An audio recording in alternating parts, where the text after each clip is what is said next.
Welcome back. We're here with Oprah and her newest book club pick, and along with Anthony Ray Hinton. He wrote The Sun Does Shine, How I Found Life and Freedom on Death Row, and it is an incredible story. I like John's point where you talked about reading, or Norah talked about reading in the book club, where your mind can go, because your mind, you married Halle Berry. Yes. Then you dropped Halle Berry for Sandra Bullock. Yes. You In your mind. Yes, in your mind. How long were you married to Halle? Yeah. 15 long years. 15 long, and it was a good marriage. Then you liked Sandra Bullock. Then you played in Wimbledon. Yes. You were on the New York Yankees. All in your mind. All in your mind. You did that because what, Mr. Hinton?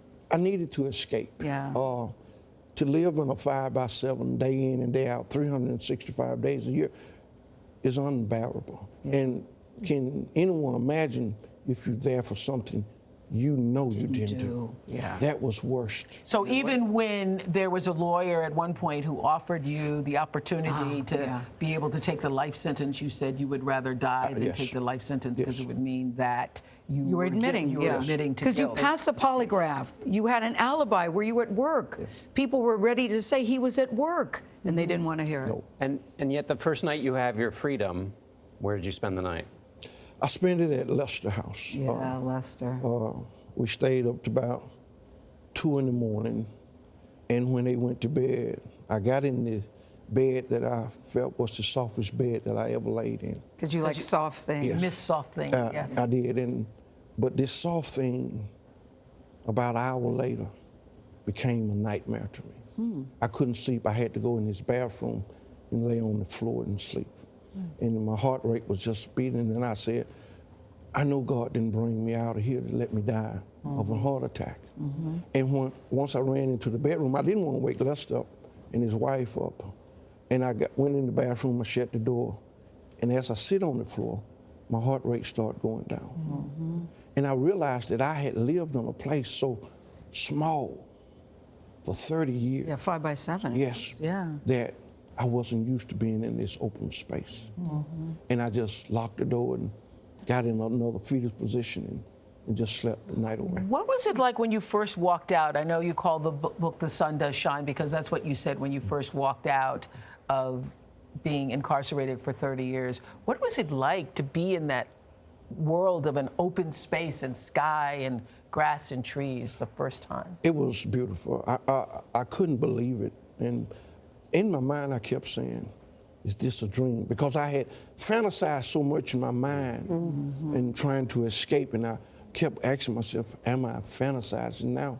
And I looked up and the sun was shining on me that day brighter than it ever Wasn't shined. a dream. But there's a funny part in the story about you and Lester driving. You're thinking, who is this white woman in the car talking to us? Tell us that. The first time you were in the The first time automobile, you're in the car. leaving prison. He asked me, he said, where the first place you want to go? And I said, I want you to take me where they laid my mother's body. Yeah. I know she's not there, but I want to go and see where they laid her.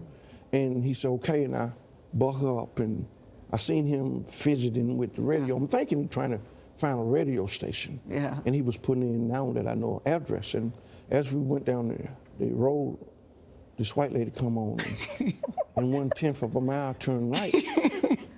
I said, what the hell? Where's this white lady in the car? Yeah. Directions. Well, I was afraid to look around. I'm thinking now, how did The they car trick my talks. best buddy? Yeah. This white lady got to be a police officer to send me back to jail.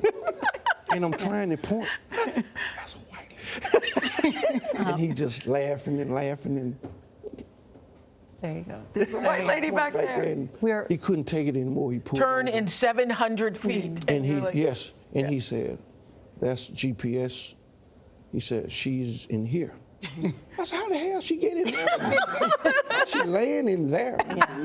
Went through explaining. A lot changed. But he had told me, he said, you Yeah. got a lot to learn. To learn. He Ryan, said, the world have changed so much. Yes. Brian Stevenson says that this is really about the evolution of slavery, that slavery becomes lynching, lynching becomes codified segregation, and now we're in an era of mass incarceration. And you end this book with all the names Yes. of the people on death row. And I think that is especially poignant because we all need to be reminded of what this is. It's not just you. Yes. There are so many more like you. Absolutely.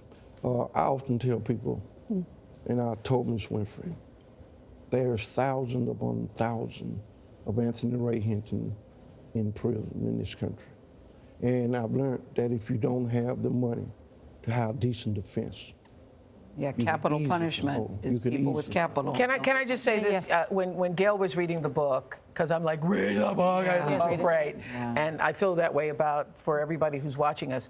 And Gayle goes, why do I like Mr. Hinton so much? Why do I just really like Mr. Hinton so much? I said, it's the first time we've been reminded of somebody who has the spirit of Mandela, who spent Yes. 27 years in prison and came out with no anger and bitterness. Ray Hinton and Oprah, thank you so much. The sun does shine.